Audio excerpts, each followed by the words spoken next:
Hey there, courageous leader. Looking for a place to connect, share, and collaborate with other ambitious, impact-driven powerhouses? Well, look no further. Join me and dozens of other bold, action-oriented women in leadership in the Lead Hers Lounge. The Lead Hers Lounge is a no-cost monthly meetup for listeners of the show and my broader She Leads community so that we can come together and uncover opportunities to collaborate with each other and magnify our impact. We meet monthly on the fourth Wednesday of every month. Details to save your spot for the next no-cost meetup is in the show notes below, or you can head over to SabineGideon.com/lounge to register. Again, that's SabineGideon.com/lounge to register and save your spot. I'll see you in the lounge. Thank you for joining me on another episode of She Leads Now podcast, where we help career and entrepreneurial women gain the tools to develop a success mindset, create winning strategies, build collaborative relationships, and take bold action towards creating impact and fulfillment in their lives and careers. I'm your host, Sabine Gideon, and I'm on a mission to awaken and activate women and emerging leaders so they can tap into their innate leadership ability, elevate their influence, and create the impact they were destined to make. If you're ready to uplevel your confidence, courage, and influence, you've come to the right place. Join me weekly for insights, strategies, and resources to help you grow, develop, and embody the leader you are meant to be, so that you can make the impact you know you are called to make and establish the legacy you've always dreamed. The world eagerly awaits the emergence of your brilliance, impact, and influence. So with that, let's dive into this week's episode. Welcome to another episode of the She Leads Now podcast. I am so excited to bring you today's guest, Eboné Almon. Eboné is an entrepreneur, she's an author, she's a podcaster, and she is an all-around professional homegirl. So excited to have you here today. Thank you for coming on the show. So without further ado, I'm sure the people want to know, what is the professional homegirl? Who are you? What was your path or your journey to becoming this amazing entrepreneur and author that you are today? Oh, that is a loaded question to me. So let's start from the beginning. So I want to say almost 5-6 years ago, I lost my grandmother. She had Alzheimer's/dementia. And that was like one of the worst times of my life. So at that time, mental health wasn't as attractive as it is today. And I didn't know that I was going through, or I was depressed. So throughout my journey, going through therapy and all this other good stuff to help me get back to who I was at core, I had this idea like, there got to be a platform out there that allow women to speak freely, especially women of color, to speak freely on the things that we normally don't talk about within our communities. And I was doing my research. I wasn't able to find that platform, so I created the Professional Homegirl. And at first, the Professional Homegirl was a blog, but living in New York, I'm like, one, a lot of people don't have time to read. And two, a lot of people don't know how to read. So I'm like, let me do something that's like really quick, something that people can take in while living in New York, like being on the train or like going for walks, whatever the case may be, because New York is so fast paced. So then I was introduced to starting a podcast. I'm like, podcasts would be easier. I get to talk to people. And I think one of my gifts is that I make people feel comfortable and people feel seen. So I was able to share these amazing stories on a platform that you normally don't hear women talking about, especially women of color, because some of the stories are just so taboo. And here we are 3 years later with the podcast. I love it. Well, first and foremost, I'm so sorry for your loss, but I love the fact that you were able to take a personal experience, something that you were dealing with, and to leverage it to create this platform and support other women. I know what that's like in a different capacity when you kind of are going through something and there's like, you look around and there's no support. And so being able to leverage your pain really essentially and to turn that into a passion where you're creating this platform, not just for yourself to kind of, be out there as an entrepreneur, but to certainly support and be a light to those who might be going through it. So that is amazing. So tell us a little bit more about, from an entrepreneurial perspective, like outside of the podcast, how do you support clients? Who do you work with? What is that? What is your ideal target audience and so on? So the way I support my clients is obviously by being a listener. And I was able to take those stories because I feel like a lot of the stories that I come across, a lot of people are like, oh my God, these stories are true because we don't have these type of conversations within our communities. So how I was able to support them is to provide a platform where they can be able to come to the show and share their stories. But also I was able to transfer those stories into my coloring book. And as we know with the pandemic, everybody needs something to do because we all was going crazy. And one of the things that I used to love doing, especially as a child, was coloring. And coloring is also therapeutic. So not only will you be coloring these pages, but you'll also be able to scan the QR code at the bottom of the page, which will take you to the story that you're coloring. So I think that when people, I know, right? Love that. Thank you. So I think that not only does it give my clients or I don't really call them my clients because I feel like this is my community and I feel like these are these are my girlfriends. These are my supporters. I give them a place where they feel like, oh my God, I can finally feel seen. I finally feel heard. And it also gives them an opportunity if people wanted to know who the person that was, they can foster their relationship and spread gems amongst each other so they don't have to go through the things that people on my show went through. Yeah. And so I love the whole idea of adult coloring. Like, I think maybe in the last 2 years, I feel like that has been like a big thing amongst like the coaching and professional development space. For me, for the pandemic, it was doing puzzles. So I wish I knew about the coloring book, but yes, I've been doing puzzles to get through that. And so, I love the fact that you refer to your space as a community, right, versus your clients. And so it's really continuing to foster that brand of, hey, this is a safe space for you to come into. Mm-hmm. And now, if I understand correctly, your audience or the guests that you bring on to share their stories, they're able to do this anonymously, correct? They are anonymous, yes. Okay. And so you essentially are the only person who knows like their real identity, but the world wouldn't. Correct. I mean, if you was to do your research, a lot of my listeners are like Inspector Gadgets. So some of the people I have on the show, if you was to do your research, you'll be able to locate them and know more about them. But I would never share the identity because I want to promote empathy amongst each other, because I feel like, especially during this time, like there's just so much stuff going on and people can be so judgmental.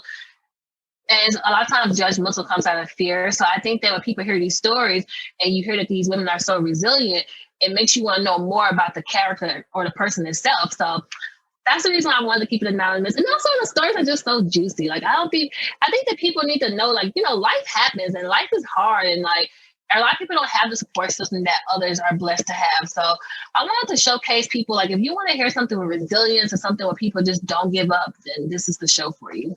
I love that. So as you think about your career, right? So obviously you've been in this entrepreneurial space for a while, but if you look at, over the course of your career, what are one or two success factors that you would attribute to you even being able to get to this place? Like, I know the podcast was birthed out of, real pain and tragedy that you experienced, but overall, I would like to believe that there were threads, if you will, along the course of your life and your career. So share a little bit about those with us.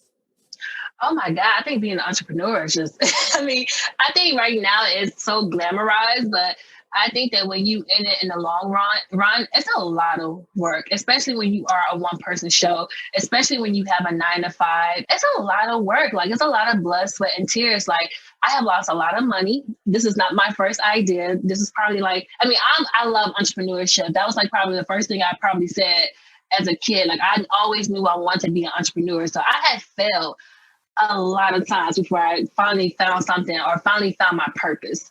So a lot of tears, a lot of money, possibly a bad partnership. I had a situation, a business last time, and my partner ghosted me. I just think it's just business. Like, I think that a lot of people don't share these struggles, but I think when it comes to entrepreneurship, it's going to, for every peak, there's always a valley. Absolutely. And that's a really great point because, oftentimes Whether you're in entrepreneurship or whether you're in a traditional corporate environment, it's so easy to get on LinkedIn or Instagram or any one of these platforms and see the announcements of people winning and the highlight reels of people's lives. And, the truth is like no one's living that 24/7. No one. And you know what? Not to cut you off, but I think a lot of times people have to realize that you can't compare your day one to somebody day 100. And when it comes to that person day 100, you don't know what they did and what it took for them to get to that day 100. So I always tell people, do what you got to do to get over that hurdle and then just keep going, because by you being consistent, you don't know how close you are to reaching your goal. But comparison is a thief of joy. So you can't compare yourself to people because people will try you and people will lie. That is so true. That is so true. And it brings me to another question, because I am a firm believer in the power of networking, in the power of surrounding yourself with individuals who are both at the same level as you are, but then who can also pull you along because they've traveled the path already. So as you look at your career, both, in traditional environments as well as an entrepreneur, what role has networking or building a network played in your ability to advance or just to be able to pick yourself back up after those valley moments?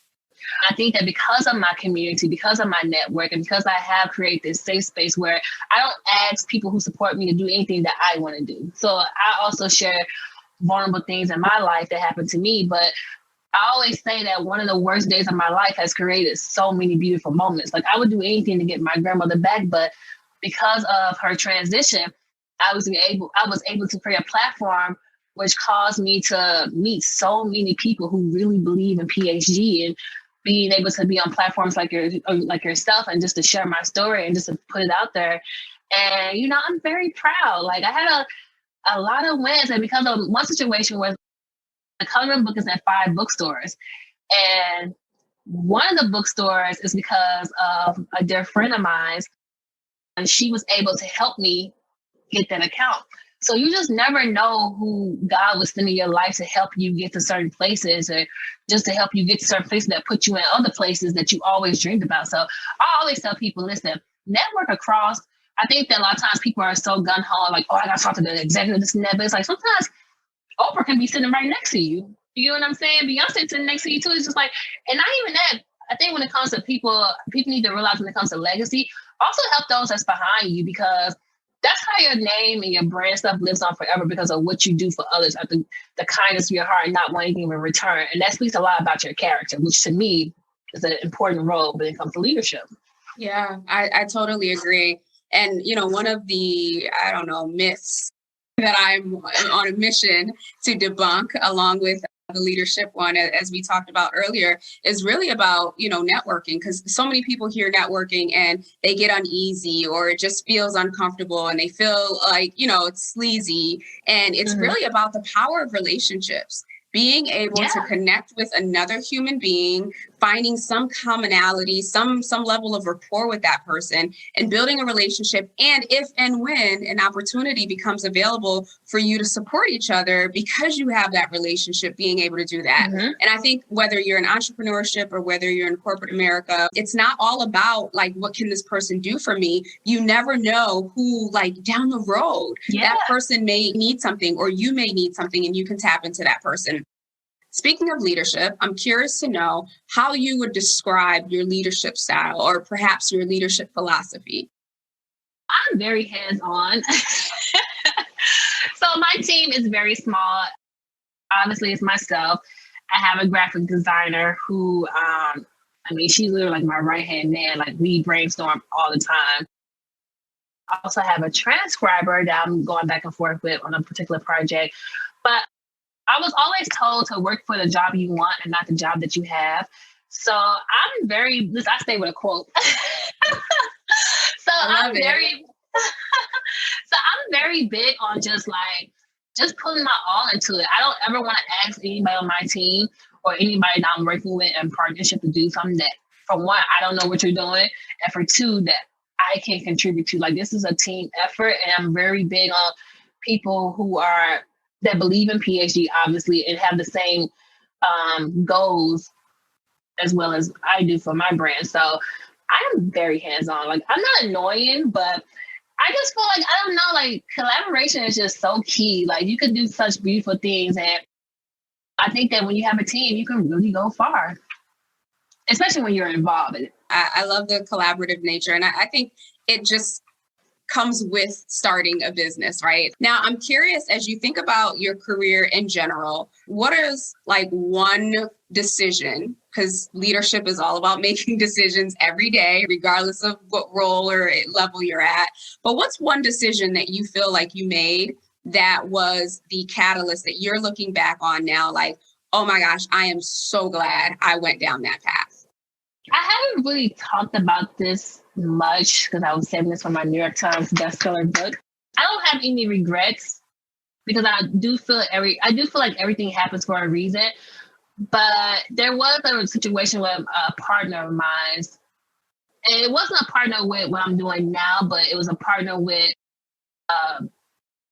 a particular project that they brought to my attention. I'm like, oh, this sounds like really good because I'm all about passion and like I have an operational mindset, so I can actually like see it all happening.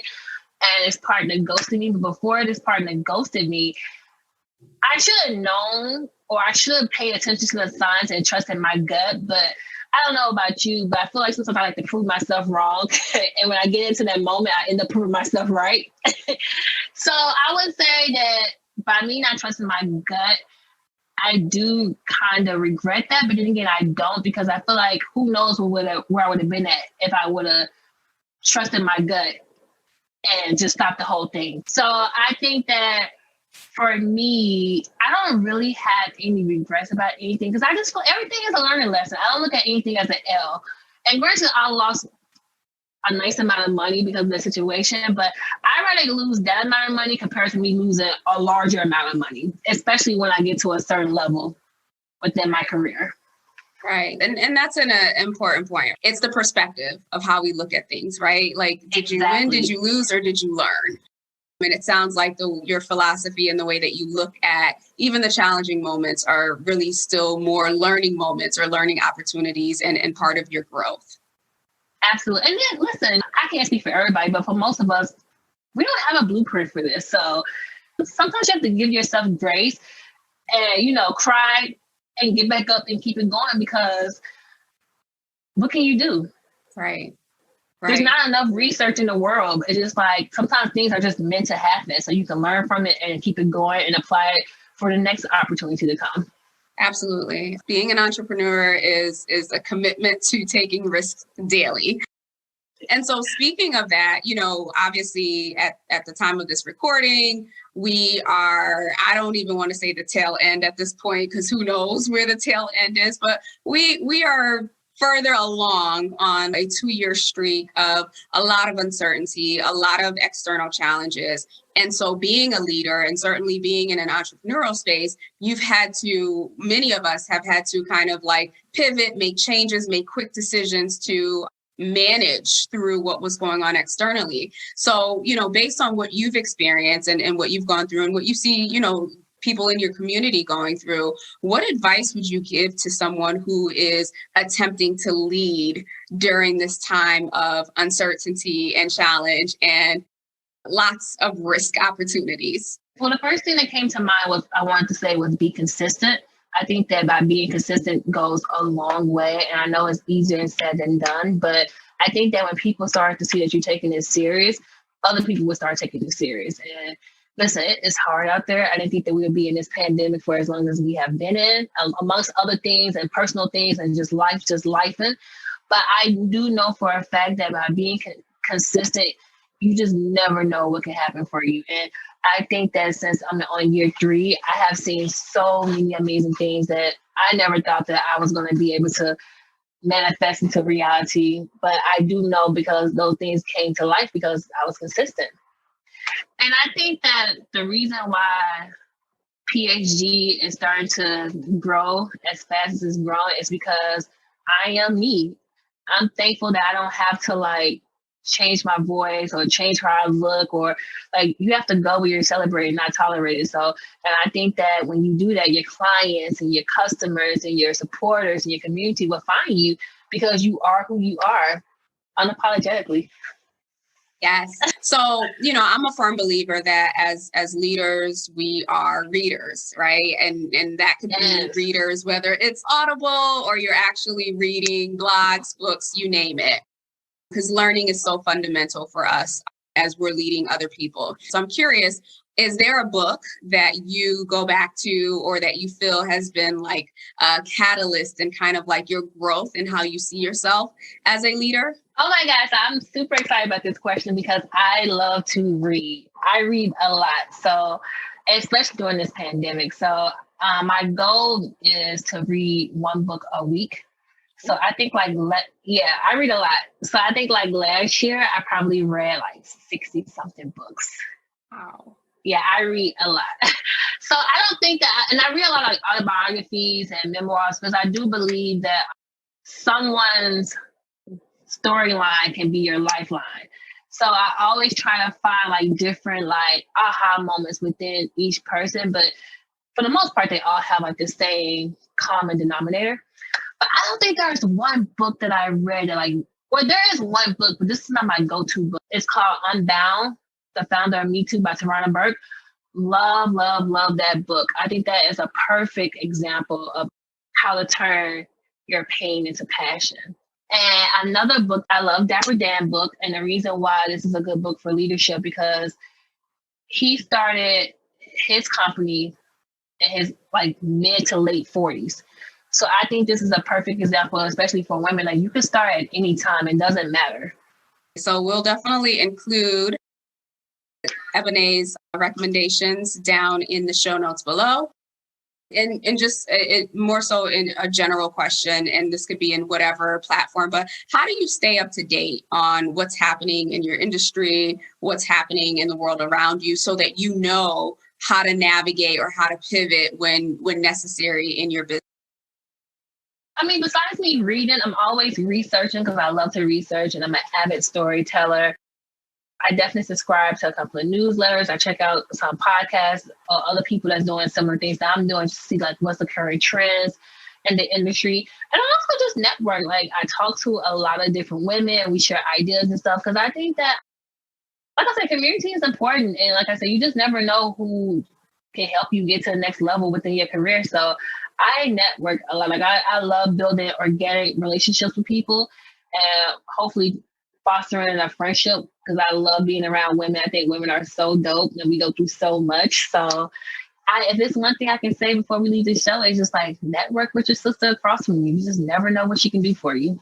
Absolutely. And I like the fact that it's not, focused just on business, that you are feeding your soul just as much as you're feeding, your business mind and everything else. So definitely, I do think it is important for us to allow that space to take in information that may not necessarily be about business trends or about, whatever specific field or industry that we're in. Well, two last questions for you. As you think about just the course of your life and the course of your career, if you weren't doing what you're doing today, what could Plan B look like? No, because you know what's so funny? I don't really believe in Plan B.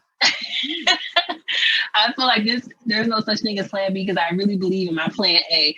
When I get old and I accomplish everything and I have grandkids, maybe one day I have like a little flower shop because I love flowers with coffee and books and stuff. So maybe that would be it. But I think that what I'm doing now, like I know this is my passion because it just feels so good. And on days that I don't want to do anything, when I start working on my business, like I feel like comfortable. I love that. Thank so you. This is Plan A. It's going to be Plan A, and whatever comes after it will be Plan 2.0. Right. Okay. So Ebone, thank you so much for coming on, for sharing your journey, for certainly sharing your passion with us. Where can the audience connect with you? Where can they find you? How and where can they find PHG so that they can listen to more of you and the stories of the women that you're highlighting?